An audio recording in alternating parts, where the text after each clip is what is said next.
Friends, welcome to simplified paramedical. आज का हमारा टॉपिक है एनाल्जेसिक ड्रग्स, जिसके अंदर हम डिफरेंट टाइप की एनाल्जेसिक ड्रग्स को डिटेल में समझेंगे। अगर आपको ये टॉपिक डिटेल में समझना है तो आपको इस वीडियो को पूरा देखना पड़ेगा। ओके, तो हम स्टार्ट करते हैं introduction to analgesic drugs. Analgesic drugs होती क्या है उसको देखते हैं। तो इसकी डेफिनेशन की अगर हम बात करें, कोई भी ऐसी मेडिकेशन या ड्रग्स जो कि हमारे पेन को रिलीव करती हो उसको हम क्या बोलते हैं, एनाल्जेसिक ड्रग्स बोलते हैं। ये एनाल्जेसिक ड्रग्स जो है वो हमारे सेंट्रल नर्वस सिस्टम और पेरिफेरल नर्वस सिस्टम या फिर पेरिफेरल पेन पाथवे के ऊपर एक्ट परफॉर्म करती है। इनका काम होता है पेन की इंटेंसिटी को रिड्यूस करना, इसके अलावा हमारे पेन के लिए जो इमोशंस होते हैं उनको रिड्यूस करना। Okay, then types of analgesics. हमारे कौन कौन से टाइप के एनाल्जेसिक ड्रग्स हो सकते हैं, उसके अंदर जो पहली मेन कैटेगरी है उनको हम बोलते हैं ओपियोइड्स एनाल्जेसिक, या फिर इनको नार्कोटिक एनाल्जेसिक्स भी बोलते हैं। नार्कोटिक्स ड्रग्स ऐसी ड्रग्स होती हैं जिनकी आदत लग जाती है। ओके, यहाँ पे ये जो ड्रग्स होती हैं वो हमारे सेंट्रल नर्वस सिस्टम के ऊपर एक्ट परफॉर्म करती हैं। ये मॉडरेट टू सीवियर पेन को रिलीफ करने में काम आती हैं। इसके अलावा इनके अंदर कुछ एग्जांपल्स हैं जैसे कि morphine and fentanyl. Second number पे हमारे पास में जो ड्रग्स की कैटेगरी है उनको हम नॉन ओपियोइड्स या फिर नॉन नार्कोटिक एनाल्जेसिक्स भी बोलते हैं। ये ड्रग्स जो है वो हमारे पेरिफेरल नर्वस सिस्टम या फिर पेरिफेरल पेन पाथवे के ऊपर एक्ट परफॉर्म करती हैं। इनका काम होता है माइल्ड टू मॉडरेट पेन को कम करना। देन उसके अलावा इसके अंदर एग्जांपल्स हैं एस्पिरिन एंड पैरासीटामोल। ओके, अब हम कुछ एप्लीकेशंस को देखेंगे एनाल्जेसिक ड्रग्स की कि कहाँ पे हम इनका यूज़ कर सकते हैं। तो इनका पहला एप्लीकेशन है सोमेटिक पेन रिलीफ। ऐसा पेन जो कि हमारी स्किन, मसल और जॉइंट्स के अंदर होता है, जैसे कि इंजरी या आर्थराइटिस की वजह से, तो वहाँ पे हम इनका यूज़ कर सकते हैं। सेकंड हमारे पास में विसरल पेन रिलीफ। ऐसा पेन जो कि हमारे इंटरनल ऑर्गन्स के अंदर हो रहा हो, जैसे कि कॉलिक, जिसको गॉल ब्लैडर पेन, या फिर पोस्ट ऑपरेटिव पेन जो है, उन इंटरनल ऑर्गन्स के अंदर जो भी पेन है उसको कम करने के लिए भी हम इन एनाल्जेसिक ड्रग्स का यूज़ कर सकते हैं। ओके, अब हम बात करते हैं मैकेनिज्म ऑफ पेन। किस तरीके से आपके बॉडी के अंदर पेन जो है वो जनरेट होता है या फिर आपको पेन फील होता है, उसको हम समझते हैं। तो पेन जनरेशन के लिए वहाँ पे पेन सिग्नल्स का जनरेट होना पहले जरूरी है। तो पेन सिग्नल्स जो है वो किस तरीके से जनरेट होते हैं, हमारे बॉडी के अंदर बहुत सारे रिसेप्टर्स होते हैं, जिनके अंदर पेन रिसेप्टर्स जो है वो हमारी पूरे स्किन के अंदर या फिर पूरी बॉडी के अंदर प्रेजेंट होते हैं। ये पेन रिसेप्टर्स जो है वो एक्टिवेट होने की वजह से पेन सिग्नल स्टार्ट होते हैं। अब ये एक्टिवेट क्यों होते हैं? ये एक्टिवेट होते हैं किसी भी इंजरी, इन्फ्लामेशन या फिर बॉडी के अंदर कोई डैमेज हुआ हो उसकी वजह से। तो आपकी बॉडी के अंदर जब भी इंजरी होती है, इन्फ्लामेशन होता है या फिर डैमेज होता है, चाहे वो इंटरनली हो चाहे वो एक्सटर्नली हो, ये पेन सिग्नल्स जो हैं वो स्टार्ट हो जाते हैं। ठीक है, देन उसके बाद में सिग्नल ट्रांसमिशन। तो जिस एरिया के अंदर भी इंजरी, इन्फ्लामेशन या डैमेज हुआ है, वहाँ के नर्व फाइबर क्या करते हैं, उन पेन सिग्नल्स को हमारे स्पाइनल कॉर्ड और ब्रेन के पास में भेज देते हैं। इसके बाद में ये सिग्नल्स जो है वो प्रोसेस्ड किए जाते हैं और इंटरप्रेटेड किए जाते हैं एज ए पेन। तो जो भी सिग्नल्स गए हैं उनका इंटरप्रिटेशन होता है कि वो एज ए पेन जो है आपको फील हो। ओके, देन उसके बाद में सेंट्रल प्रोसेसिंग ऑफ पेन। ये जो है इनका प्रोसेसिंग कहाँ पे होता है? इनका प्रोसेसिंग होता है हमारे ब्रेन के अंदर। ब्रेन जो होता है इन पेन सिग्नल्स को मॉड्यूलेट करता है कि इन पेन को किस तरीके से रिसीव करना है, किस तरीके से आपको फील करवाना है। इसके अलावा इनका कुछ इमोशनल इम्पैक्ट भी होता है, जैसे कि हमें डिफरेंट टाइप के डैमेज या फिर इन्फ्लामेशन या फिर इंजरी की वजह से आपको डिफरेंट टाइप का पेन फील हो सकता है। जैसे आपके किडनी के अंदर अगर स्टोन है तो वहाँ पे आपको अलग टाइप का पेन फील होगा। अगर आपकी बॉडी के ऊपर कट लग गया उसका अलग पेन होगा, उसके लिए इमोशंस भी अलग होंगे, और पीरियड्स का पेन भी आपको अलग तरीके से फील होगा। तो इस तरीके से हमारा ब्रेन जो है वो मॉड्यूलेट करता है और आपको प्रिसीव करवाता है कि किस टाइप के इमोशंस जो है वो आपको उस पेन के लिए जनरेट होंगे। ओके, इसको हम इस डायग्राम में भी समझ लेते हैं। तो यहाँ पे हमारी टिश्यू इंजरी हो जाती है। टिश्यू इंजरी के बाद में क्या होता है, हम वहाँ पे इन्फ्लामेशन हो जाती है, जो कि एक बॉडी का रिस्पॉन्स है। जहाँ पे भी इंजरी होती है वहाँ पे हमारी बॉडी क्या क्रिएट करती है, इन्फ्लामेशन, वहाँ के टिश्यूज को हील करने के लिए। अब इन्फ्लामेशन होती है तो उसके रिस्पांस में क्या करते हैं, इन्फ्लामेशन के रिस्पांस में हमारे सेल्स जो है वो कुछ मॉलिक्यूल्स को रिलीज करते हैं, जिसके अंदर प्रोस्टाग्लैंडिन्स, सेरोटोनिन और एसिटाइलकोलिन जैसे मॉलिक्यूल्स हो सकते हैं। ये प्रोस्टाग्लैंडिन क्या करते हैं, एज ए पेन सिग्नल्स जो है वो हमारे नर्व के पास में मैसेज को भेजने का काम करते हैं। और ये मैसेज जो है वो कहाँ पे, हमारे जो पेन रिसेप्टर्स होते हैं वहाँ से ट्रांसमिट होते हैं या ट्रांसफर होता है इनका कहाँ पे, हमारे स्पाइनल कॉर्ड के पास में।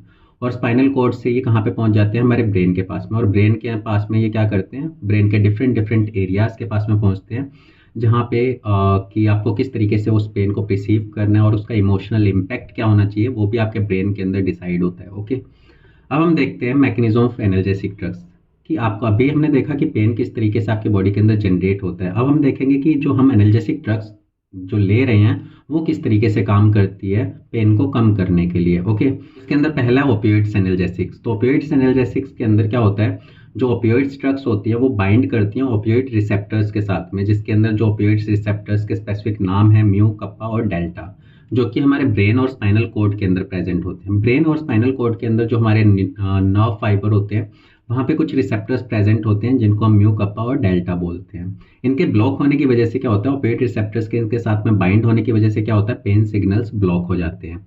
ब्लॉक होने की वजह से क्या होता है, आपका ब्रेन जो है वो पेन के लिए इमोशनल रिस्पॉन्स देना कम कर देता है और पेन की इंटेंसिटी को भी कम कर देता है, आपको फील नहीं होने देता है कि आपको पेन हो रहा है कि नहीं हो रहा है। ओके, तो इस तरीके से ओपियोइड एनाल्जेसिक्स काम करेंगे। दूसरा हम देखते हैं नॉन ओपियोइड एनाल्जेसिक्स। ये क्या करते हैं, नॉन ओपियोइड एनाल्जेसिक ड्रग्स क्या करती हैं, एक एंजाइम को ब्लॉक कर देती हैं। कौन सा एंजाइम, साइक्लोऑक्सीजिनेज, जिसको हम कॉक्स एंजाइम बोलते हैं। इनके ब्लॉक होने की वजह से हमारे प्रोस्टाग्लैंडिन प्रोडक्शन जो है वो बंद हो जाता है। प्रोस्टाग्लैंडिन कुछ केमिकल्स होते हैं, तो इसके अंदर प्रोस्टाग्लैंडिन कुछ केमिकल्स होते हैं जो कि कॉज करते हैं पेन को और इन्फ्लामेशन को। अगर प्रोस्टाग्लैंडिन पेन और इन्फ्लामेशन कॉज कर रहे हैं और हम इनको ब्लॉक कर दें तो पेन और इन्फ्लामेशन जो है आपको फील नहीं होगा। तो यहाँ पे क्या होगा, अगर हम इन्हें ब्लॉक करते हैं तो रिड्यूस इन्फ्लामेशन और पेन सेंसिटिविटी, और इसके अलावा फीवर भी कम हो जाता है।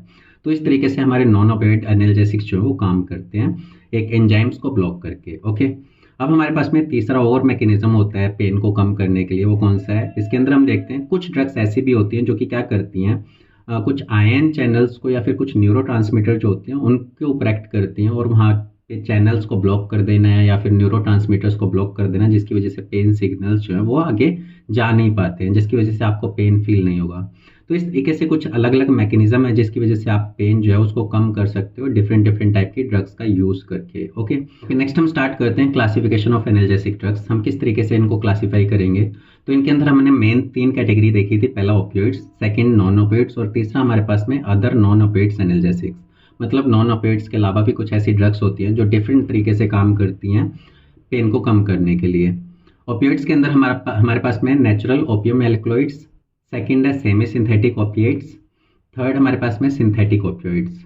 नॉन ओपियोइड्स एनाल्जेसिक्स के अंदर हमारे पास में नॉन सेलेक्टिव कॉक्स इनहिबिटर्स, इसके अंदर सेकंड है selective COX 2 inhibitors.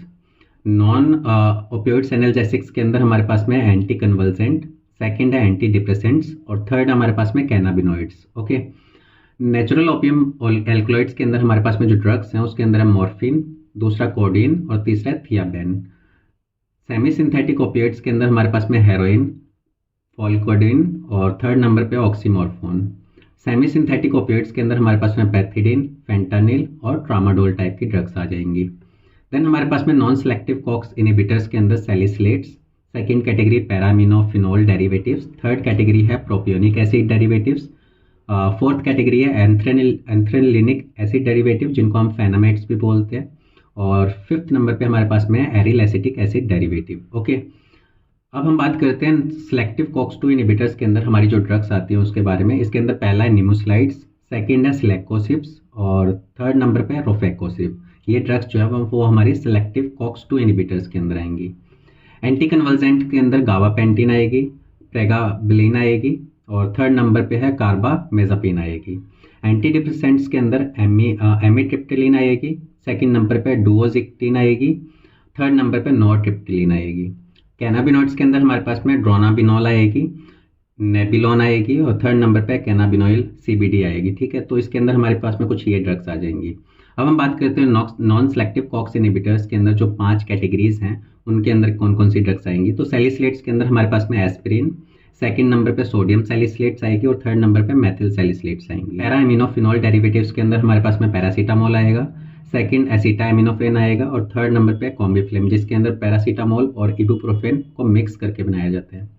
Propionic acid derivatives के अंदर इबुप्रोफेन आएगा, नेप्रोक्सिन आएगा और थर्ड नंबर पे कीटोप्रोफेन आएगा।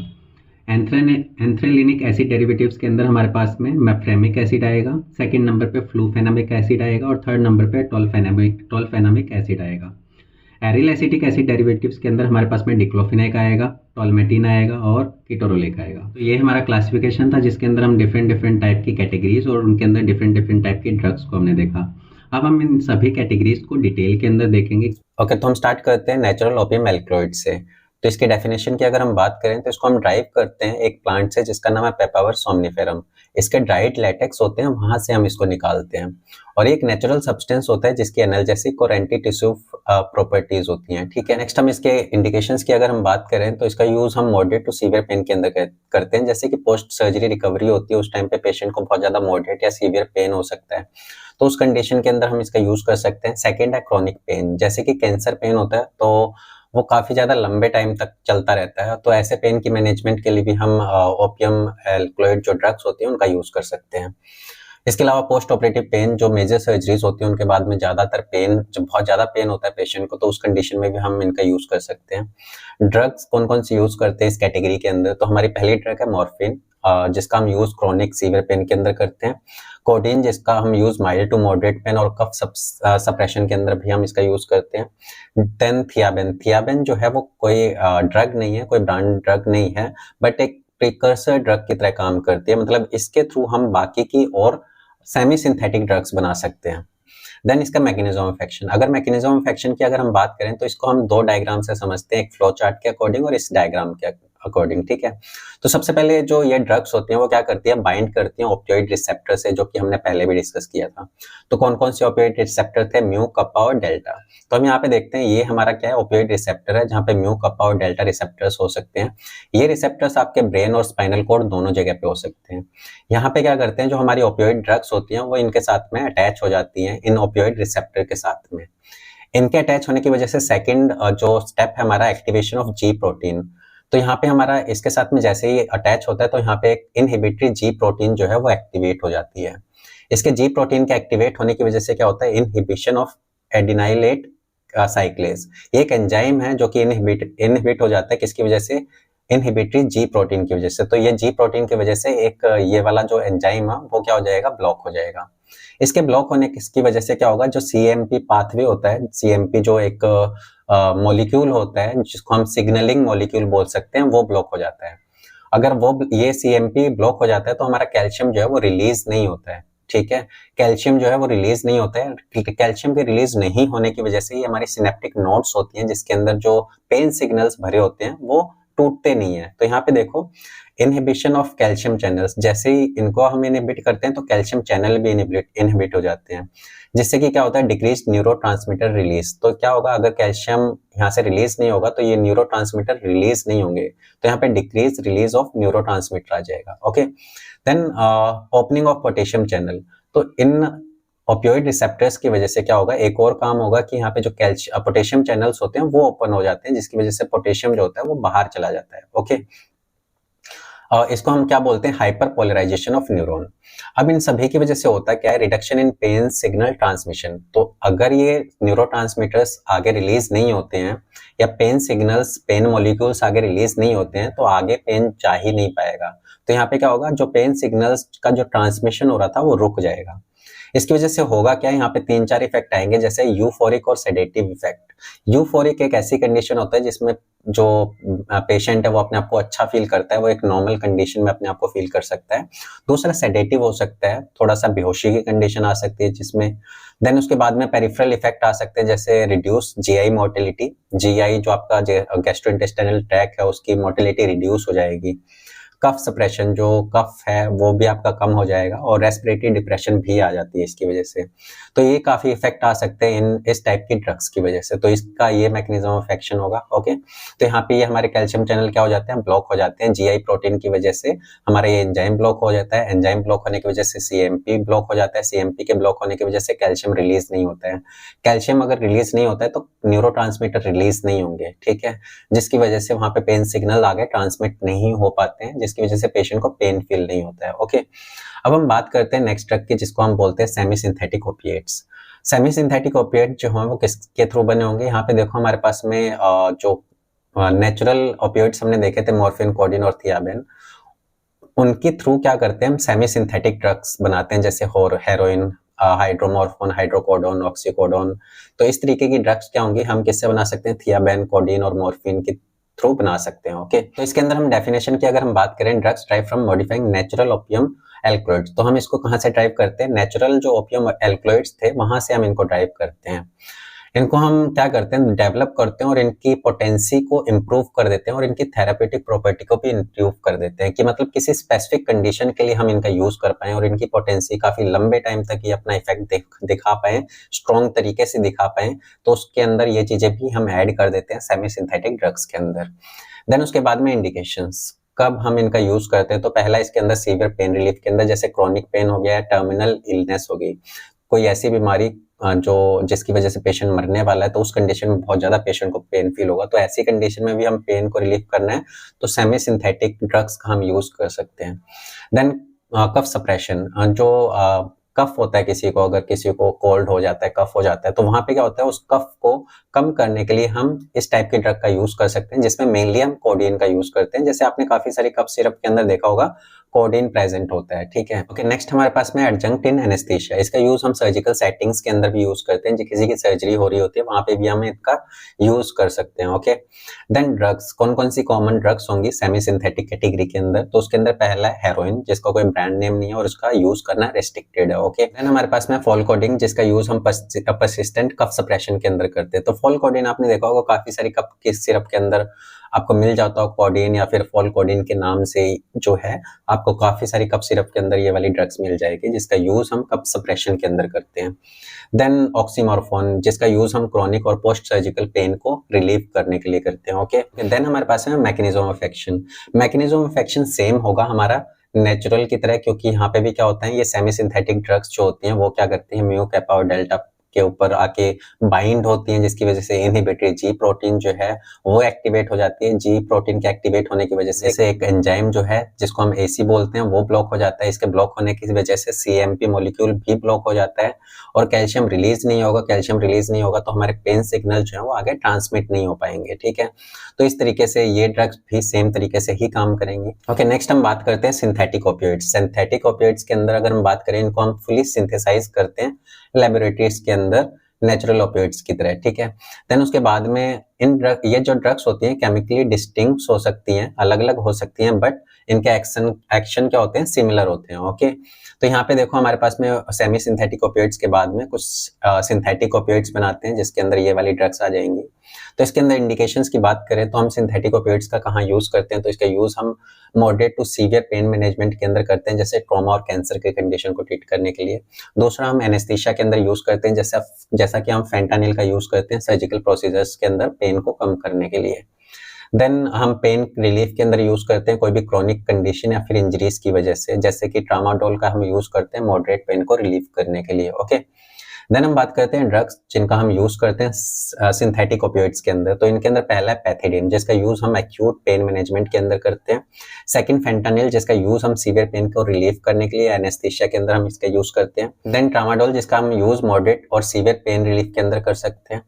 मैकेनिज्म ऑफ एक्शन सेम होगा सेमी सिंथेटिक और सिंथेटिक की तरह, ये भी हमारे ओपियोइड रिसेप्टर के साथ में बाइंड करते हैं, एसी प्रोटीन को इनहिबिट करते हैं, जिसकी वजह से बाकी की जो साइकिल है वो बंद हो जाती है, पेन सिग्नल आगे ट्रांसमिट नहीं होते हैं, जिसकी वजह से पेन रिलीफ मिल जाता है। ओके, देन हम बात करते हैं सैलिसिलेट्स, जिनको हम नॉन ओपियोइड कैटेगरी के अंदर रख रहे हैं। सैलिसिलेट्स के अंदर हम देखते हैं इसकी डेफिनेशन को, तो ड्रग्स जो कि हम सैलिसिलिक एसिड से ड्राइव करते हैं और इनका यूज हम normally pain relief, anti inflammatory और एंटीपायरेटिक एक्शन के लिए करते हैं। तो यहाँ पे हम पेन को रिलीफ भी करते हैं, इन्फ्लामेशन को भी कम करते हैं और हमारे फीवर को या टेम्परेचर को भी कम करते हैं इस ड्रग की हेल्प से। इंडिकेशंस, कब हम इनका यूज करते हैं, तो इसके अंदर पहला है पेन रिलीफ, जैसे कि हेडेक हो रहा हो, किसी को मसल पेन हो रहा हो, वहां हम इनका यूज कर सकते हैं। दूसरा फीवर रिडक्शन, फीवर की कंडीशन में टेम्परेचर को कम करने के लिए हम इसका यूज कर सकते हैं, जैसे कि फेब्राइल इलनेस, ठीक है। देन हमारे पास में कार्डियोवैस्कुलर प्रोटेक्शन, जो लो एस्प्रिन डोज होती है वो ब्लड क्लॉट को जो है वो प्रिवेंट कर देती है। मतलब जो एस्प्रिन है इस कैटेगरी की एक ड्रग है जो कि क्या करती है, ब्लड क्लॉटिंग नहीं होने देती है। अगर ब्लड क्लॉटिंग नहीं हो रही है तो वहाँ पे ब्लड क्लॉट बनने के चांस कम है, और ब्लड क्लॉट नहीं होंगे तो वहाँ पे हार्ट अटैक या फिर स्ट्रोक जैसी कंडीशन आने के चांस भी बहुत ज्यादा कम हो जाते हैं। तो वहाँ पे ये कार्डियोवैस्कुलर प्रोटेक्शन में भी हेल्प कर सकता है इस कैटेगरी की drug, specially aspirin. Then drugs, कौन कौन से ड्रग्स होंगे इस कैटेगरी के अंदर, तो पहला है एस्प्रिन जिसका use pain relief, cardiovascular protection के अंदर करेंगे। देन सोडियम सैलिसिलेट, जिसका यूज माइल्ड पेन और इन्फ्लामेशन के अंदर हम करेंगे। देन मेथिल सैलिसिलेट जिसका यूज हम टॉपिकल पेन रिलीफ, मतलब स्किन के ऊपर या फिर सरफेस के ऊपर कोई पेन हो रहा है तो वहां पे हम इसका यूज करेंगे, नॉर्मली इसके ऑयल आ सकते हैं। नेक्स्ट हम बात करते हैं मैकेनिज्म ऑफ एक्शन। तो अगर हमें नॉन ओपिएट ड्रग्स के मैकेनिज्म ऑफ एक्शन को समझना है तो हमें पहले एक कॉमन चार्ट को समझना पड़ेगा कि साइक्लोऑक्सीजनेज एंजाइम जो है वो किस तरीके से काम करते हैं। फिर हम बाकी की कैटेगरी की ड्रग्स देखेंगे कि वो उस साइक्लोऑक्सीजनेज एंजाइम को किस तरीके से ब्लॉक करती हैं। तो पहले हम देखते हैं पूरा का पूरा कि साइक्लोऑक्सीजनेज एंजाइम जो है वो किस तरीके से काम करता है, और फिर डिफरेंट डिफरेंट कैटेगरी की ड्रग्स जो कि वो उनको ब्लॉक करने का काम करेंगी। ओके, तो इसके अंदर हम समझते हैं कि जब भी हमारी बॉडी के ऊपर कोई भी इंजरी होती है या फिर कोई भी स्टिमुलस होता है जो कि उसको ट्रिगर करता है, तो हमारी बॉडी क्या करती है, बॉडी की वहाँ की सेल्स जहाँ पे भी इंजरी हुई है, जहाँ पे भी कोई भी डैमेज हुआ है, वहाँ पे वहाँ की जो टिश्यूज और टिश्यूज के अंदर जो सेल्स प्रेजेंट हैं वो क्या करते हैं, कुछ केमिकल्स को, कुछ मॉलिक्यूल्स को रिलीज करते हैं जिनको बोलते हैं फॉस्फोलाइपेज A2। फॉस्फोलाइपेज A2 के एक्टिवेट होने की वजह से ये क्या करते हैं, वहाँ की जो सेल्स होती हैं उनकी सेल मेम्ब्रेन से एक केमिकल्स को रिलीज करवाते हैं जिसको हम बोलते हैं आर्किडोनिक एसिड। आर्किडोनिक एसिड जो है वो हमारे ब्लड के अंदर चला जाता है, और ब्लड में जाने के बाद में ये जो आर्किडोनिक एसिड है वो कुछ एंजाइम के साथ में अटैच हो जाता है, कुछ एंजाइम के साथ में ये कंबाइन हो जाता है। अगर आर्किडोनिक एसिड COX-1 साइक्लोऑक्सीजनेज 1 के साथ में कंबाइन होता है तो ये कुछ अलग तरीके से काम करेगा। अगर आर्किडोनिक एसिड जो है वो COX-2 एंजाइम के साथ में अटैच होता है तो ये कुछ अलग तरीके से काम करेगा। तो अगर आर्किडोनिक एसिड ब्लड के अंदर COX-1 एंजाइम से अटैच होता है तो COX-1 एंजाइम जो है वो एक हाउस कीपर की तरह काम करता है, मतलब प्रोटेक्शन करने का काम करता है, आपको बचाने का काम करता है चीजों से। हाउस कीपर क्या करता है, आपके घर को बचाने का काम करता है, वैसे ही COX एंजाइम क्या करता है, आपको बचाने का काम करता है। जैसे कि ये कुछ प्रोटेक्टिव प्रोस्टाग्लैंडिन्स को रिलीज करता है जिसकी वजह से स्टमक के ऊपर म्यूकस मेम्ब्रेन की लाइनिंग बनती है जिससे कि वहां पे अल्सर्स ना हो। दूसरा, किडनी फंक्शंस को प्रोटेक्ट करने का काम करता है, और इसके अलावा थ्रोम्बोक्सोन जो है उसको भी रिलीज करता है जिसकी वजह से ब्लड के अंदर क्लॉटिंग होती है। अब ये ब्लड क्लॉटिंग फैक्टर्स क्यों रिलीज कर रहा है, क्योंकि वहां पे डैमेज हुआ है तो वहां पे ब्लीडिंग होने के चांसेस होंगे, तो ब्लड क्लॉटिंग फैक्टर्स को भी एक्टिवेट कर देता है। तो एक हाउसकीपिंग की तरह काम कर रहा है यहाँ पे COX-1 एंजाइम। तो आर्किडोनिक एसिड अगर COX-1 के साथ में अटैच होता है तो एक हाउसकीपर की तरह काम करेगा, आपको बचाने का काम करेगा, जिसमें वो आपके स्टमक की लाइनिंग को प्रोटेक्ट करेगा, किडनी फंक्शन को मेंटेन करेगा और वहां पे ब्लड क्लॉटिंग फैक्टर को एक्टिवेट कर देगा। अगर यही आर्किडोनिक एसिड जो है आपके दूसरे एंजाइम COX-2 के साथ में अटैच हो जाता है तो COX-2 एंजाइम जो है वो एक इमरजेंसी रिस्पॉन्डर की तरह काम करेगा। ये बाद में आएगा, सब चीजें डैमेज होने के बाद में, और वहां पे आपको जो है एक इमरजेंसी सिचुएशन से बचाने का काम करेगा। जैसे कि ये कुछ प्रोस्टाग्लैंडिन को रिलीज करता है, कुछ कुछ केमिकल्स को रिलीज करता है, कुछ सिग्नलिंग मॉलिक्यूल्स को रिलीज करता है जिनको हम प्रोस्टाग्लैंडिन बोलते हैं। और ये प्रोस्टाग्लैंडिन क्या होते हैं, केमिकल सिग्नल्स की तरह काम करते हैं जो कि पेन के लिए रिस्पॉन्सिबल होते हैं, इन्फ्लामेशन के लिए रिस्पॉन्सिबल होते हैं और फीवर के लिए रिस्पॉन्सिबल होते हैं। तो वहां पे जहां पे डैमेज हुआ है तो ये क्या करते हैं, COX-2 एंजाइम क्या करते हैं, पेन सिग्नल्स जो हैं वो आपके ब्रेन के पास में भेज देते हैं ताकि आपको पता लगे कि आपकी बॉडी कहीं से डैमेज हुई है। दूसरा, वहां पे इन्फ्लामेशन स्टार्ट करवा देते हैं ताकि आपकी बॉडी जो है आपको रिपेयर करना स्टार्ट कर दे। थर्ड नंबर पे फीवर, ये आपके बॉडी का टेम्परेचर बढ़ा देती है अगर इन्फेक्शन जैसी कंडीशन की वजह से वहां पे बॉडी डैमेज हो रही है तो वहां पे फीवर भी क्रिएट कर देती है ताकि हाई टेम्परेचर के ऊपर माइक्रो ऑर्गेनिज्म ग्रो ना कर पाए। तो इस तरीके से हमारे COX-1 और COX-2 एंजाइम जो है वो आर्किडोनिक एसिड के साथ में मिल करके अलग अलग तरीके से एक्शन परफॉर्म करते हैं। ठीक है, तो यहाँ पे हमारी जो ड्रग्स आती हैं, अब हम देखते हैं जो हमारी नसेड कैटेगरी की ड्रग्स होती हैं वो क्या करती हैं, ये नॉन सिलेक्टिव COX इनहिबिटर्स की कैटेगरी में आती हैं। नॉन सिलेक्टिव COX इनहिबिटर्स की जो ड्रग्स होती हैं उनका जो COX एंजाइम्स के साथ में जुड़ने का जो मेथड होता है वो प्रॉपर नहीं होता, वो किसी के साथ में भी जुड़ सकती हैं। मतलब ये जो नसेड कैटेगरी की ड्रग्स होती हैं वो क्या करती हैं, या तो COX-1 को ब्लॉक कर देंगे या COX-2 को ब्लॉक कर देंगे या दोनों को ब्लॉक कर देंगे, जिसकी वजह से क्या होता है, ये भी चीजें बंद हो जाती हैं और ये भी चीजें बंद हो सकती हैं। और हमें बंद क्या करना है, हमें पेन को कम करना है। नॉर्मली हम ऐसी ड्रग चाहते हैं जो कि पेन को कम करे, वहां पे इन्फ्लामेशन या फीवर को कम कर दे। बट COX-1 वाली जो ड्रग्स होती हैं वो क्या करती हैं, इन दोनों को ही ब्लॉक कर देती हैं, जिसमें ये वाली चीजें भी बंद हो जाती हैं। आपके स्टमक की लाइनिंग जो है वो डैमेज होने के चांसेस बढ़ जाते हैं, आपके किडनी फंक्शन डैमेज हो सकते हैं और वहां पे ब्लड क्लॉटिंग जैसे इश्यूज आने स्टार्ट हो सकते हैं। तो इस तरीके से हमारी जो कॉक्स एंजाइम के ऊपर हमारे नसेड ड्रग्स जो होते हैं या non steroidal anti inflammatory drugs जो होती हैं वो काम करती हैं। ओके, अब हम सैलिसिलेट्स के मैकेनिज्म ऑफ एक्शन को समझते हैं। यहाँ पे क्या हो रहा है, जो सैलिसिलेट्स टाइप की कैटेगरी की जो ड्रग्स होती हैं वो क्या करती हैं, साइक्लोऑक्सीजनेज एंजाइम जो है उसको ब्लॉक कर देती हैं, जिसकी वजह से प्रोस्टाग्लैंडिन रिलीज नहीं होते हैं, जिसकी वजह से वहां पे इन्फ्लामेशन और फीवर और पेन जो है वो कम हो जाता है। ठीक है, अब यहाँ पे सिर्फ बता रखा है कि ये सिर्फ कॉक्स एंजाइम को ब्लॉक कर रही है, कौन से को कर रही है ये नहीं बताया हुआ क्लियरली। तो यहाँ पे ये चीजें भी बंद हो सकती हैं और ये भी बंद हो सकती है, दोनों चीजें हो सकती हैं। ओके, तो यहाँ पे यही सेम चीजें हैं कि inhibition of COX enzyme, COX 1 और कॉक्स 2 दोनों चीजें बंद हो सकती हैं। Reduction of prostaglandin synthesis, prostaglandin का सिंथेसिस बंद हो जाएगा। Effect on pain, inflammation and fever. तो अब इसकी वजह से प्रोस्टाग्लैंडिन अगर रिलीज नहीं होते हैं तो इसका इफेक्ट कहाँ पे आएगा, पेन, इन्फ्लामेशन और फीवर। पेन रिलीफ मिलेगा, डिक्रीज सेंसिटिविटी, वहां पे पेन जो है वो कम हो जाएगा क्योंकि वहां पे सेंसिटिविटी कम हो जाएगी। एंटी इन्फ्लामेटरी एक्शन परफॉर्म करेगा जिसकी वजह से वहां पे स्वेलिंग रिड्यूस हो जाएगी। तीसरा फीवर रिडक्शन करेगा जिसमें आपका हाइपोथैलेमस एक्ट करेगा। देन एडिशनल इफेक्ट भी होंगे, ये क्या करेगा, थ्रोम्बोक्सोन को इनहिबिट करेगा। मैंने आपको बताया ना कि ये ड्रग जो है वो सिर्फ कॉक्स 2 को ब्लॉक नहीं कर रही हैं, कॉक्स 1 को भी ब्लॉक करेंगी। तो यहाँ पे देखो इन तीन चीजों के होने के बाद भी एडिशनल इफेक्ट भी आ रहे हैं कि ये थ्रोम्बोक्सिन A2 को भी ब्लॉक कर दे रहा है जिसकी वजह से ब्लड क्लॉटिंग नहीं होगी। ठीक है, दूसरा सिम्टम्स क्या होगा, सिम्टम्स जो रिलीव होंगे वो पेन होंगे, इन्फ्लामेशन होंगे, फीवर होंगे, और प्रिवेंट करेगा ब्लड क्लॉट से। तो उन लोगों के लिए बेनिफिशियल हो सकती है जिनको ब्लड क्लॉटिंग की वजह से हार्ट अटैक की कंडीशन के चांसेस ज्यादा होते हैं। तो वहां पे हम इस टाइप की ड्रग्स का यूज कर सकते हैं जहाँ पे ब्लड क्लॉटिंग हमें जरूरी नहीं है, जहाँ पे हमें ब्लड क्लॉटिंग नहीं करवानी है। ओके, तो इस तरीके से इनका मैकेनिज्म ऑफ एक्शन होगा। ओके, नेक्स्ट हम बात करते हैं पैराइमिनोफिनॉल डेरिवेटिव्स। इसकी डेफिनेशन की अगर हम बात करें, इनको हम एंटीपायरेटिक और एनाल्जेसिक इफेक्ट के लिए जानते हैं। इनका यूज हम माइल्ड और टू मॉडरेट पेन के लिए, पेन रिलीफ के अंदर हम करते हैं। इंडिकेशंस की अगर हम बात करें तो इसके अंदर हम mild to moderate pain relief के अंदर जैसे कि हेडेक और मसल एक के अंदर कर सकते हैं। दूसरा फीवर रिडक्शन, फेब्राइल कंडीशन को ट्रीट करने के लिए। तीसरा पोस्ट वैक्सीन फीवर, किसी वैक्सीनेशन के बाद में अगर आपको फीवर हो जाता है, क्योंकि आप जब वैक्सीनेशन करवाते हो तो वहाँ पे आपकी बॉडी के अंदर इम्यून सिस्टम जो है वो काम करता है जिसकी वजह से वहाँ पे आपकी बॉडी का टेम्परेचर हाई हो सकता है। तो उस कंडीशन में आपको पैरासीटामोल ले सकते हो या फिर पैरामिनोफिनॉल डेरिवेटिव्स की ड्रग्स जो है वो ले सकते हो।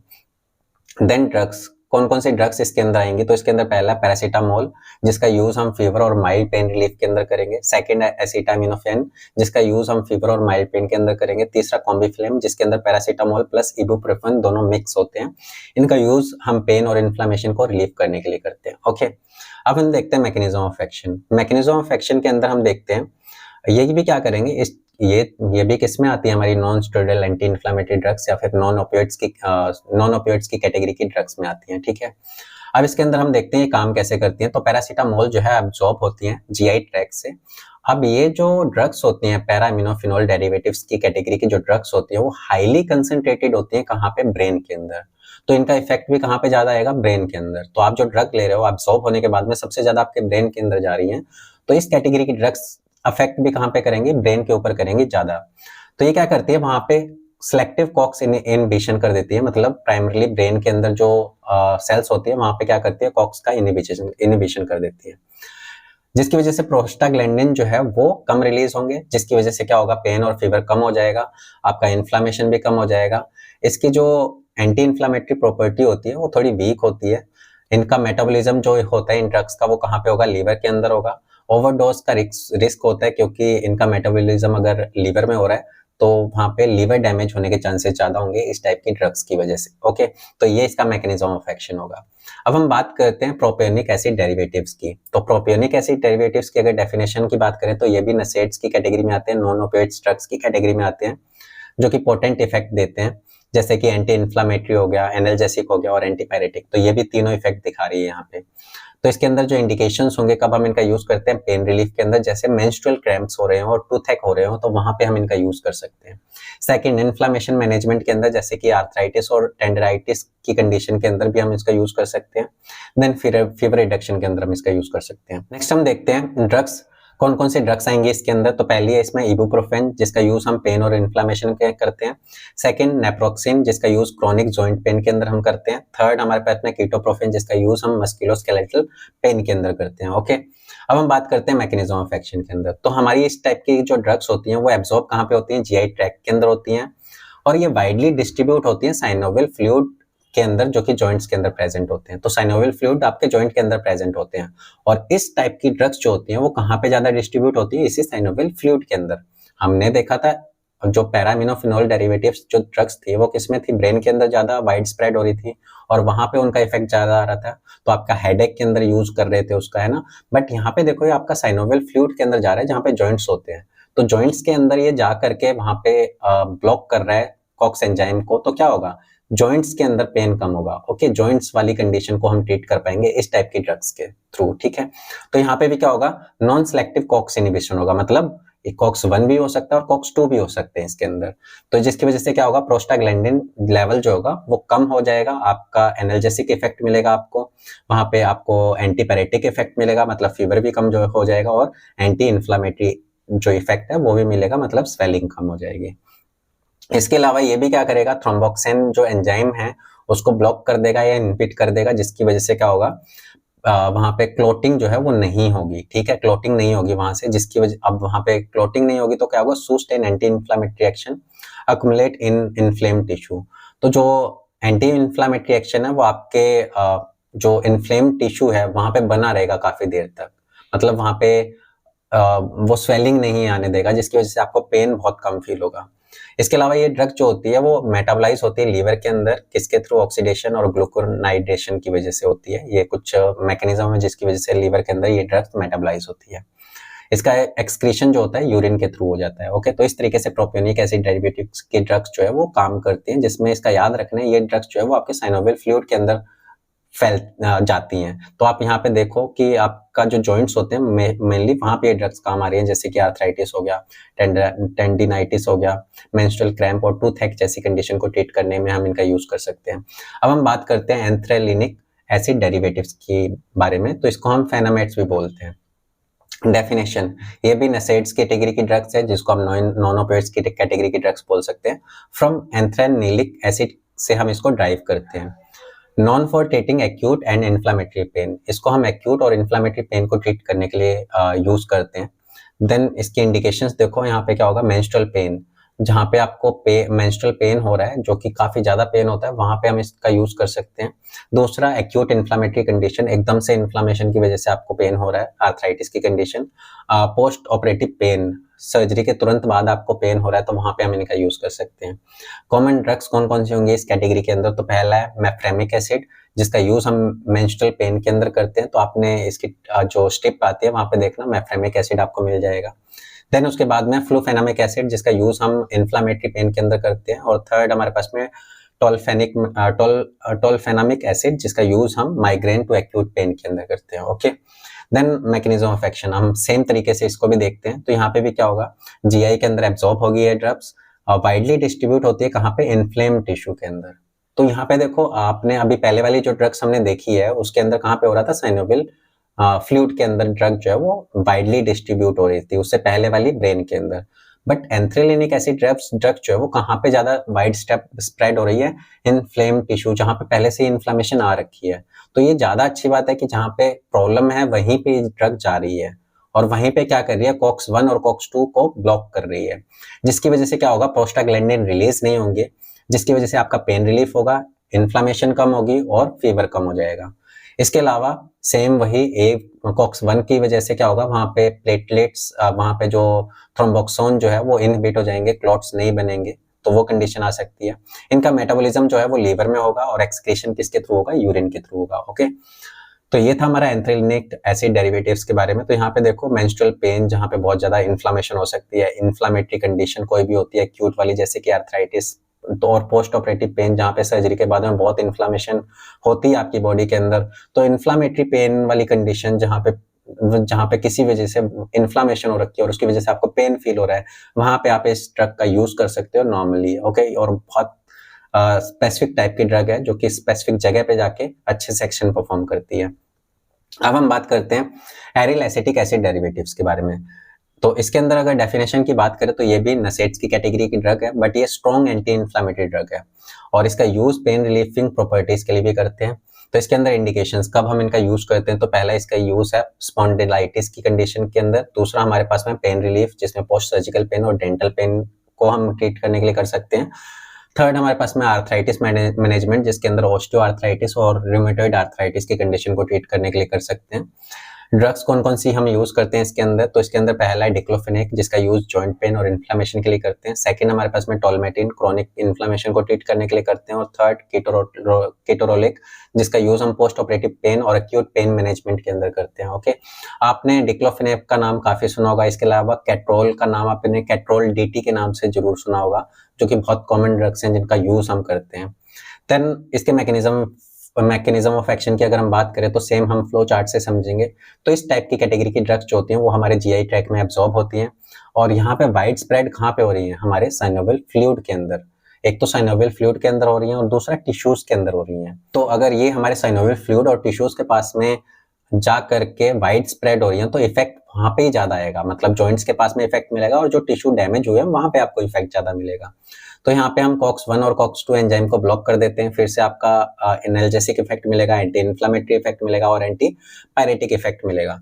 इसके अलावा यहाँ पे क्या होगा, थ्रोम्बोक्सिन A2 भी इनहिबिट हो जाएगा COX-1 के इनहिबिट होने की वजह से। इसके अलावा इनकी जो ड्रग्स होती है उनका अकोमुलेशन वो इकट्ठा हो जाती है इन्फ्लेम टिश्यू के अंदर, जिसकी वजह से और ज्यादा इफेक्ट आ जाता है इनका मेटाबॉलिज्म भी किसमें होगा, लीवर के अंदर होगा, और इसका एक्सक्रीशन यूरिन और बाइल के थ्रू हो सकता है हमारी बॉडी से। ओके, तो इस तरीके से एरिल एसिटिक एसिड डेरिवेटिव जो है वो काम करते हैं। तो यहाँ पे देखो हमारा कहाँ पे साइनोवियल फ्लूइड और टिश्यू के अंदर हो रहा था, तो यहाँ पे आर्थराइटिस, पेन मैनेजमेंट और स्पॉन्डिलाइटिस जैसी कंडीशन को ट्रीट करने के लिए हम इसका यूज कर सकते हैं। ओके, नेक्स्ट हम बात करते हैं सिलेक्टिव COX-2 इनहिबिटर्स। अब ये स्पेसिफिक टाइप की ड्रग्स हैं। इससे पहले हमने जो देखी थी non opiates, non selective COX inhibitors थी, मतलब उसमें से जो ड्रग्स हम यूज कर रहे थे वो सिलेक्टिव नहीं थी, वो किसी पे भी अटैच हो रही थी, COX-1 और COX-2 पे। इसी वजह से वहां पे आपको अच्छे इफेक्ट भी मिल रहे थे और बुरे इफेक्ट भी मिल रहे थे। बट COX-2 जो कैटेगरी की ड्रग्स होती है वो स्पेशली जाकर के COX-2 को ही ब्लॉक करती है, जिसकी वजह से क्या होगा, आपका पेन, इन्फ्लामेशन और फीवर, ये तीन चीजें ही कम होंगी और आपकी म्यूकस मेम्ब्रेन के ऊपर कोई फर्क नहीं पड़ेगा, किडनी के ऊपर कोई फर्क नहीं पड़ेगा, वहां पे क्लॉटिंग के ऊपर कोई फर्क नहीं पड़ेगा। तो यहाँ पे देखते हैं इसके अंदर definition, drugs design to specifically target COX-2 enzyme. तो यहाँ पे इस कैटेगरी की ड्रग्स को हम स्पेशली डिजाइन करते हैं कि ये COX-2 एंजाइम को ही ब्लॉक करे, जिसकी वजह से ये आपको एंटी इन्फ्लामेटरी इफेक्ट दे, कोई भी गैस्ट्रिक साइड इफेक्ट ना हो। अभी मैंने आपको बताया ना कि म्यूकस मेम्ब्रेन की प्रोटेक्टिव लाइनिंग के ऊपर कोई भी ये ब्लॉक नहीं करेगा, वहां पे प्रोटेक्टिव लाइनिंग बनती रहेगी। ओके, इंडिकेशंस कब हम इनका यूज करेंगे, तो इसके अंदर डिसएमिनोरिया की कंडीशन के अंदर हम इसका यूज करेंगे। देन एक्यूट पेन रिलीफ जैसे कि डेंटल पेन हो गया और सर्जरी रिकवरी का पेन हो गया। देन इन्फ्लामेटरी कंडीशन को ट्रीट करने के लिए हम इसका यूज कर सकते हैं, जैसे रिमोटॉइड आर्थराइटिस, ऑस्टियोआर्थराइटिस की कंडीशन को ट्रीट करने के लिए। कौन कौन सी ड्रग्स होंगे इसके अंदर, तो पहला इसमें निमोस्लाइड जिसका यूज हम मस्कुलोस्केलेटल पेन के अंदर यूज कर सकते हैं। सिलेकोसिब जिसका यूज क्रॉनिक पेन आर्थराइटिस की कंडीशन को ट्रीट करने के लिए कर सकते हैं। देन उसके बाद में रोफेकोसिब, इसका यूज हम एक्यूट पेन के अंदर करते हैं, बट काफी कंट्रीज के अंदर इसके यूज को बंद कर दिया क्योंकि इसके विड्रॉल सिम्टम जो हैं काफी ज्यादा होते हैं, मतलब इसको छोड़ना मुश्किल हो जाता है। देन इसके अलावा मैकेनिज्म ऑफ एक्शन, ये क्या करते हैं, सेलेक्टिवली ब्लॉक करते हैं COX-2 एंजाइम को। तो इसको यहाँ पे देखते हैं, ओरल एब्जॉर्प्शन जीआई ट्रैक्ट से होगा। सिलेक्टिव COX-2 इनहिबिशन, यहाँ पे देखो, यहाँ पे इंपॉर्टेंट चीज है कि ये क्या कर रहे हैं, COX-1 को छोड़ दे रहे हैं, स्पेयर्स COX-1 इसको छोड़ दिया। सिलेक्टिव COX-2 इनहिबिशन, यहाँ पे सिर्फ COX-2 को क्या कर रहे हैं, इनहिबिट कर रहे हैं। COX-2 को इनहिबिट करने से क्या होगा, एंटी इन्फ्लामेटरी आपको इफेक्ट दिखाई देगा, मतलब वहां पे इन्फ्लामेशन कम होगी, एनाल्जेसिक आपको पेन कम होगा, और एंटीपायरेटिक जहां पे आपका फीवर कम हो जाएगा। सिर्फ ये तीन ही इफेक्ट दिखाई देंगे, ठीक है, क्योंकि यहाँ पे COX-2 ब्लॉक हुआ है ना कि COX-1, जिसकी वजह से क्या होगा, अब COX-1 अगर ब्लॉक नहीं हुआ है तो वहां पे क्या होगा, आपकी म्यूकस मेम्ब्रेन की लाइनिंग जो है वो प्रोटेक्ट रहेगी। हमने देखा था ना, COX-1 एक हाउसकीपर की तरह काम कर रहे हैं, प्रोटेक्शन देने का काम कर रहे हैं, तो वहां पे म्यूकस मेम्ब्रेन की लाइनिंग सेफ रहेगी, कोई भी साइड इफेक्ट नहीं आएंगे, और किडनी भी आपकी सेफ रहेगी, ठीक है। इसके अलावा वहां पे क्लॉटिंग से रिलेटेड कोई प्रॉब्लम नहीं आएगी। तो यहाँ पे इनका मेटाबॉलिज्म कहाँ पे होता है, लीवर के अंदर होता है, एक एंजाइम की वजह से जिसको हम साइटोक्रोम P450 बोलते हैं। एक्सक्रीशन इसका यूरिन से हो सकता है और फेसेस के थ्रू हो सकता है। तो इस तरीके से हमारी COX-2 इनहिबिटर ड्रग्स जो है वो काम करती हैं। ओके, नेक्स्ट हम देखते हैं एंटी कन्वल्जेंट, जिसका यूज हम न्यूरोपैथिक पेन को ट्रीट करने के लिए करते हैं। ओके, अब इसके अंदर हम देखते हैं ड्रग यूज टू काम ओवर एक्टिव नर्व एक्टिविटी। यहाँ पे जो हम ड्रग का यूज करेंगे वो क्या करते हैं, ओवर एक्टिव जो नर्व होती हैं उनको शांत करने का काम करती है, उनको काम करने का काम करती है। They are effective for chronic nerve pain condition. इनका यूज हम क्रॉनिक नर्व पेन की कंडीशन को ट्रीट करने के लिए करते हैं। ओके, इंडिकेशंस कब हम इनका यूज करेंगे? डायबिटिक न्यूरोपैथी, जिसमें हमारी डायबिटीज की वजह से जो नर्व है वो डैमेज हो जाती है, उस कंडीशन को ट्रीट करने के लिए। सेकंड, पोस्ट थेरापेटिक न्यूरेल्जिया, जिसको सिंजल पेन बोलते हैं, जो कि एक वायरस की वजह से होता है, जिसको हम वेरिसेला जोस्टर बोलते हैं, तो वहां पे हम इसका यूज करेंगे। देन फाइब्रोमाइल्जिया, जिसका वाइड स्प्रेड क्रोनिक पेन होता है, आपकी पूरी बॉडी के अंदर फाइबर टिश्यूज के अंदर मसल, वहां पे सब जगह पे आपको पेन होने लग जाएगा। तो उस कंडीशन को ट्रीट करने के लिए हम क्या करते हैं? इस कैटेगरी की ड्रग्स का यूज करते हैं। ओके, तो इसके अंदर जो ड्रग्स आएंगे वो कौन कौन से होंगे? इसके अंदर पहला है गाबापेंटिन, जिसका यूज नर्व पेन और सीजर की कंडीशन दोनों को ट्रीट करने के लिए करते हैं, क्योंकि यहाँ पे एंटी कन्वल्जेंट है। और सीजर के अंदर भी क्या होता है, आपकी नर्व जो है ओवर स्टिमुलेट हो जाती है, हाइपर एक्टिवेटेड हो जाती है, जो कि अनवांटेड तरीके से जो इम्पल्सेस होती हैं वो जनरेट करती हैं, जिसकी वजह से सीजर की कंडीशन आने लग जाती है। तो गाबापेंटिन क्या कर रही है? उसी नर्व को शांत कर रही है। अगर नर्व हाइपर एक्टिव नहीं है, ओवर एक्टिव नहीं है, तो कम अमाउंट के अंदर इम्पल्स जनरेट होंगे और सीजर भी नहीं आएगा। इसके अलावा पेन भी कम हो जाएगा। ओके, तो ये दोनों तरीके से काम करेगी। देन प्रीगाबैलिन, जिसका यूज हम कहाँ पे करेंगे? न्यूरोपैथी और फाइब्रोमाइल्जिया के अंदर करेंगे। देन थर्ड है कार्बामेजापिन, जिसका यूज हम ट्राइजेमिनल न्यूरेग्लिया, ट्राइजेमिनल हमारी एक नर्व है जिसके पेन को हम ठीक करने के लिए इसका यूज करेंगे। ओके, अब हम देखते हैं mechanism of action. Mechanism of action को हम दो चार्ट से समझते हैं। तो यहाँ पे क्या होता है, ये ड्रग जो होती है आपके जीआई के अंदर एब्सॉर्ब हो जाती है और ये बाइंड करती है अल्फा टू डेल्टा सब यूनिट के साथ में, जो कि क्या होता है, ये voltage gated calcium ion channel होते हैं। तो यहाँ पे देखो हमारे पास में क्या होता है, कैल्शियम चैनल के साथ में कार्बामेजापिन जो ड्रग है वो सोडियम चैनल के साथ में ब्लॉक हो जाती है। इसके अलावा यहाँ पे देखो प्रेगाप्लेन या फिर कार्बामेजापिन जो है वो कैल्शियम चैनल के साथ में अटैच हो जाती है और उनको क्या कर देती है? ब्लॉक कर देती है। Reduction of calcium influx at pre synaptic nerve terminal. तो क्या होगा, अगर कैल्शियम चैनल ब्लॉक हो जाते हैं तो क्या होगा, हमारे जो प्री सिनेप्टिक नर्व होता है, जो पहले वाली नर्व का एंड होता है, उससे क्या होगा, कैल्शियम नहीं आने की वजह से जो न्यूरोट्रांसमीटर्स होंगे वो रिलीज नहीं होंगे। हमने पहले भी देखा था कैल्शियम का काम क्या होता है, न्यूरोट्रांसमीटर्स को रिलीज करवाना। अगर हमने कैल्शियम चैनल को ब्लॉक कर दिया तो न्यूरोट्रांसमीटर्स रिलीज नहीं होंगे। न्यूरोट्रांसमीटर रिलीज नहीं होंगे तो वो सिग्नलिंग मॉलिक्यूल अगले न्यूरॉन तक नहीं पहुंच पाएंगे। अगले न्यूरॉन तक नहीं पहुंच पाएंगे तो वहां पे नर्व सिग्नल आपका ब्रेन तक भी नहीं पहुंच पाएगा, जिसकी वजह से वहां पे आपका जो न्यूरॉन है वो शांत हो जाएगा और आपको ना ही सीजर आएगा ना ही इतना ज्यादा पेन फील होगा।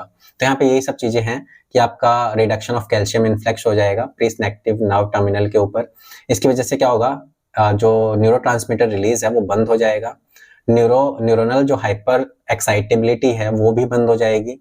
अब जो न्यूरोपैथिक पेन है वो भी कम हो जाएगा, क्योंकि आपकी नर्व की जो हाइपर एक्टिविटी है वो बिल्कुल कम कर दी है हमने कैल्शियम चैनल को ब्लॉक करके या सोडियम चैनल को ब्लॉक करके। ओके, देन उसके अलावा इसकी वजह से क्या होगा, इन सब चीजों के अलावा भी कुछ और इफेक्ट मिलते हैं आपको। इम्प्रूव स्लीप, तो यहाँ पे रिड्यूस स्लीप डिस्टर्बेंस, आपको स्लीप के अंदर डिस्टर्बेंस नहीं होगी, आप आराम से सो सकते हो। दूसरा सेडेशन इफेक्ट होता है, मतलब ये एंजाइटी को भी कम करने का काम करता है। तीसरा मिनिमाइज रिस्क ऑफ एडिक्शन, यहाँ पे ये ओपियोइड्स की अगर एडिक्शन की बात करें तो ये ज्यादा सेफ होते हैं ओपियोइड से, क्योंकि इनकी आदत नहीं लगती है, एडिक्शन नहीं होता है इनका। ओके, तो ये ज्यादा इफेक्टिव होगी। मिनिमल मेटाबॉलिज्म, और इनका मिनिमल मेटाबॉलिज्म होगा, मतलब इतना ज्यादा इफेक्ट नहीं आता आपके किडनी के लीवर के ऊपर भी, और एक्सक्रीटेड वाया किडनी, और किडनी के थ्रू क्या हो जाती है, एक्सक्रीट आउट हो जाती है। तो ये काफी अच्छी कैटेगरी की ड्रग है जो कि आपके नर्व पेन को कम करने में हेल्पफुल होगी। ठीक है, ये क्या कर रही है, नर्व के अंदर कैल्शियम चैनल को, सोडियम चैनल को ब्लॉक कर दे रही है, जिसकी वजह से कैल्शियम रिलीज नहीं हो रहे हैं। कैल्शियम रिलीज होने की वजह से पेन सिग्नल रिलीज नहीं हो रहे हैं, और पेन सिग्नल अगर रिलीज नहीं हो रहे हैं तो आगे मैसेज जो है वो पास आउट नहीं होगा ब्रेन तक। ओके, जिस तरीके से ये ड्रग्स जो है वो काम करती है, और कुछ इसके एडिशनल इफेक्ट भी आ जाएंगे इनके रिसेप्टर्स के अकॉर्डिंग। ओके, नेक्स्ट हम बात करते हैं anti depressants for chronic pain. Chronic pain के लिए हम क्या करते हैं, एंटी डिप्रेसेंट्स का यूज कर सकते हैं। अब इसके अंदर जो ड्रग्स होती हैं वो नॉर्मली क्या करती है, आपके मूड केमिकल्स को रेगुलेट करती हैं, ताकि आपके पेन का परसेप्शन जो है वो इम्प्रूव हो जाए। ठीक है, आपको पेन परसेप्शन जो है वो इम्प्रूव हो जाए आपके मूड केमिकल्स को रेगुलेट करके। ठीक है, आपको उस तरीके से फील ना होने दे पेन को जिस तरीके से होना चाहिए। ठीक है, उसने आपके जो पेन की फीलिंग है उसी को चेंज कर दिया। ठीक है, तो इस तरीके से ये काम करेगी। They are useful for nerve और क्रोनिक पेन रिलीफ। इनका यूज हम नर्व और क्रोनिक पेन रिलीफ के लिए यूज करते हैं। इंडिकेशंस कब हम इनका यूज करते हैं? न्यूरोपैथिक पेन जो कि डायबिटिक नर्व पेन हो सकता है। सेकंड नंबर पे फाइब्रोमाइल्जिया, मसल पेन और फटीग की कंडीशन को ट्रीट करने के लिए। क्रोनिक माइग्रेन्स, ठीक है, टेंशन या हेडेक, टेंशन हेडेक होती है जिसमें हेडेक के साथ साथ में बहुत ज्यादा टेंशन होती है, वहां पे माइग्रेन जैसी कंडीशन को ट्रीट करने के लिए हम इसका यूज कर सकते हैं। देन ड्रग्स, कौन कौन सी ड्रग्स इसके अंदर आएंगी? पहला है एमिट्रिप्टिलिन, जिसका यूज हम क्रोनिक माइग्रेन और नर्व पेन की कंडीशन को ट्रीट करने के लिए करेंगे। सेकंड, डुओजिक्टिन, जिसका यूज हम फाइब्रोमाइल्जिया और न्यूरोपैथिक पेन को ट्रीट करने के लिए करेंगे। थर्ड, नॉरट्रिप्टिलिन, जिसका यूज नर्व पेन को ट्रीट करने के लिए करेंगे। Okay, mechanism of action, mechanism of action को अगर हमें समझना है तो इसको हम इस डायग्राम में समझते हैं। तो यहाँ पे क्या होगा, ये इस कैटेगरी की ड्रग्स होती हैं वो हमारे ओरल एब्जॉर्प्शन में, जीआई ट्रैक्ट में एब्जॉर्ब हो जाती हैं। ये क्या कर देती है, ये इनहिबिट कर देती है रीअपटेक ऑफ न्यूरोट्रांसमीटर्स, न्यूरोट्रांसमीटर के रीअपटेक को बंद कर देती हैं, जिससे क्या होता है, जो आपके सिनेप्टिक जो क्लेफ्ट होती है वहां पे न्यूरोट्रांसमीटर बहुत ज्यादा भर जाते हैं, जिसकी वजह से पेन सिग्नल जो है वो आगे नहीं जा पाते हैं, और वहां पे क्या होता है, सेंट्रल सेंसिटाइजेशन क्या हो जाता है, रिडक्शन हो जाता है, वो रिड्यूस हो जाता है, जिसकी वजह से मूड इंप्रूवमेंट होता है और इसके अलावा स्लीप क्वालिटी भी इंप्रूव होती है, और क्रोनिक पेन जो है वो एलिवेट हो जाता है, मतलब कम हो जाता है। मेटाबॉलिज्म इनका लीवर में होता है और एक्सक्रीशन इनका यूरिन में होता है। अब इसको यहाँ पे समझते हैं। तो जैसे ही यहाँ पे जो केमिकल्स होते हैं, तो केमिकल्स क्या करते हैं, कैल्शियम चैनल की वजह से रिलीज होते हैं, और रिलीज होने के बाद में आपके अगले रिसेप्टर्स पे चले जाते हैं। यहाँ पे दो टाइप के रिसेप्टर्स हो सकते हैं, दो टाइप के हो सकते हैं। पहला है सेरोटोनिन और दूसरा नॉरएपिनेफ्रिन, जो कि आपके मूड केमिकल्स होते हैं। अब क्या करते हैं, जो ये केमिकल्स रिलीज होने के बाद में जो इस टाइप की ड्रग्स होती है वो क्या करती है, इसके रीअपटेक को बंद कर देती है। मतलब यहाँ पे जो भी केमिकल्स आए थे वापस से अपने सिनेप्टिक नोड में वापस नहीं जा पाते हैं। मतलब यहाँ पे आए और इनके साथ में अटैच हुए, अटैच होने के बाद में इनको वापस जाना है अपने सिनेप्टिक नोड के अंदर, उसी जगह पे वापस से। बट ये वापस जाने वाले जो रास्ता होता है, ये ड्रग्स क्या कर देती है, उनको बंद कर देती हैं। इनके बंद करने की वजह से क्या होगा, वहां पे जो पेन सिग्नल्स हैं वो नहीं जा पाएंगे, क्योंकि सभी जगह पे क्या होगा, नॉरएड्रेनालिन और सेरोटोनिन जो है वो भरा हुआ होगा इस सिनेप्टिक क्लेफ्ट के अंदर, यहाँ पे इस स्पेस के अंदर। तो यहाँ पे पेन सिग्नल्स जो है आगे नहीं जा पाएंगे, और इन नॉरएड्रेनालिन और सेरोटोनिन की वजह से क्या होगा, ये मूड केमिकल्स होते हैं, तो आपके पेन के जो परसेप्शन है उसको चेंज कर देंगे, ठीक है। जिसके तरीके से क्या होगा, आपका नर्व पेन जो है वो खत्म हो जाएगा, आपका जो पेन है वो कम हो जाएगा इसके अंदर, ठीक है। तो इस तरीके से ये ड्रग्स काम करती हैं। ओके, नेक्स्ट हम बात करते हैं कैनाबिनॉइड्स। कैनाबिनॉइड्स के अंदर अगर डेफिनेशन की बात करें, इनको हम ड्राइव करते हैं कैनाबिस से। कैनाबिस जो कि यूज कर सकते हैं हम, इसका यूज कर सकते हैं पेन को कम करने के लिए और इन्फ्लेमेशन को कम करने के लिए। They act through bodies endocannabinoid system. ये क्या करते हैं, हमारी बॉडी के ही एंडोकैनाबिनॉइड सिस्टम के ऊपर एक्ट करते हैं। हमारी बॉडी के अंदर भी एक कैनाबिनॉइड सिस्टम होता है जिसको हम एंडोकैनाबिनॉइड्स बोलते हैं। तो ये देखो, हम इसको यहाँ पे भी समझते हैं, टाइप्स ऑफ कैनाबिनॉइड्स हमारे पास में एंडोकैनाबिनॉइड्स जो कि हमारे ब्रेन के अंदर हो सकता है, हमारी बॉडी के अंदर हो सकता है। फाइटोकैनाबिनॉइड्स जो कि हमारे प्लांट्स के अंदर हो सकते हैं, और थर्ड सिंथेटिक कैनाबिनॉइड्स जिनको हम केमिकली बनाते हैं, ठीक है। तो इस तरीके से ये काम करते हैं। ये क्या करते हैं, ये वाले फाइटोकैनाबिनॉइड्स जो हम ड्रग्स बना रहे हैं, जो हम ड्रग्स बनाएंगे वो किससे बनाएंगे, फाइटोकैनाबिनॉइड्स और सिंथेटिक कैनाबिनॉइड्स। ये ड्रग्स क्या करती हैं, हमारे ब्रेन के अंदर जाकर के एंडोकैनाबिनॉइड्स को ऊपर एक्ट करती हैं ह्यूमन बॉडी के अंदर, ठीक है। तो इस तरीके से काम करेंगे, इसको समझते हैं। इसके अंदर इंडिकेशंस देखते हैं। क्रोनिक पेन, जिसका जैसे कि कैंसर रिलेटेड पेन है, वहां पे उसको ट्रीट करने के लिए। सेकंड, नर्व पेन को ट्रीट करने के लिए, जैसे कीमोथेरेपी इंड्यूस्ड न्यूरोपैथी वहां पे। देन इन्फ्लामेटरी कंडीशन, जैसे कि आर्थराइटिस की कंडीशन को ट्रीट करने के लिए ड्रग्स, कौन कौन सी ड्रग्स का हम इसके अंदर यूज करेंगे, इसके अंदर ड्रोनाबिनॉल, जिसका यूज क्रोनिक कैंसर पेन और नोजिया के अंदर करेंगे। सेकंड, नेबिलोन, जिसका यूज न्यूरोपैथिक पेन, कीमोथेरेपी और सिम्टम्स को ट्रीट करने के लिए करेंगे। थर्ड, सीबीडी ऑयल, जिसका यूज क्रोनिक पेन और सीजर के अंदर हम इसका यूज करेंगे। मैकेनिज्म ऑफ एक्शन, किस तरीके से ये काम करता है हमारा कैनाबिनॉइड्स, इसको समझते हैं। तो कैनाबिनॉइड्स की जो ड्रग्स होती हैं वो क्या करती हैं, कैनाबिनॉइड रिसेप्टर के ऊपर बाइंड हो जाती हैं, जिसको CB1 और CB2 बोलते हैं। इसकी वजह से क्या होता है, एक जी प्रोटीन एक्टिवेट होती है, और जी प्रोटीन के एक्टिवेट होने की वजह से क्या होता है, आपके कैल्शियम चैनल जो है वो ब्लॉक हो जाते हैं। कैल्शियम चैनल के ब्लॉक होने की वजह से क्या होता है, वहां पे कुछ केमिकल्स रिलीज नहीं हो पाते हैं, जैसे कि ग्लूटामेट, और यहाँ पे इंक्रीज हो जाता है गाबा एमिनो ब्यूटारिक एसिड बोलते हैं, गामा एमिनो ब्यूटारिक एसिड बोलते हैं। इसकी वजह से क्या होता है, एंटी इन्फ्लामेटरी इफेक्ट मिलता है, जिसकी वजह से साइटोकाइन रिड्यूस हो जाते हैं। देन उसके बाद में मॉड्यूलेशन पेन परसेप्शन, पेन के प्रिसेप्शन के अंदर मॉड्यूलेशन हो जाता है आपके ब्रेन और स्पाइनल कॉर्ड के अंदर, जिसकी वजह से आपके एंजाइटी के अंदर रिडक्शन हो जाता है, स्लीप इंप्रूव हो जाती है और पेन भी कम हो जाता है और इन्फ्लामेशन भी कम हो जाता है। तो यहाँ पे देखो bind cannabinoid receptor and reduce pain perception, तो ये कैनाबिनॉइड रिसेप्टर के साथ में बाइंड होता है और पेन प्रिसेप्शन को कम कर देता है। और modulate inflammation and neurotransmitter release, ये मॉड्यूलेट कर देता है इन्फ्लामेशन को और न्यूरोट्रांसमीटर के रिलीज को। तो इस तरीके से हमारी ये कैनाबिनॉइड्स कैटेगरी की ड्रग्स काम करती हैं। Okay, thank you for watching. I hope आपको ये वीडियो इन्फॉर्मेटिव लगी होगी, क्योंकि इसके अंदर सारी ड्रग्स को एक प्रॉपर मैकेनिज्म ऑफ एक्शन के साथ में एक्सप्लेन किया हुआ है, जिससे कि आप ड्रग्स को सही तरीके से अंडरस्टैंड कर पाओ और उनका कहाँ पे यूज होना चाहिए सही तरीके से, आप उसको भी अंडरस्टैंड कर पाओ। अगर आपको ये वीडियो इन्फॉर्मेटिव लगती है तो आप इस वीडियो को लाइक कर सकते हो, कमेंट कर सकते हो और इस चैनल को सब्सक्राइब कर सकते हो।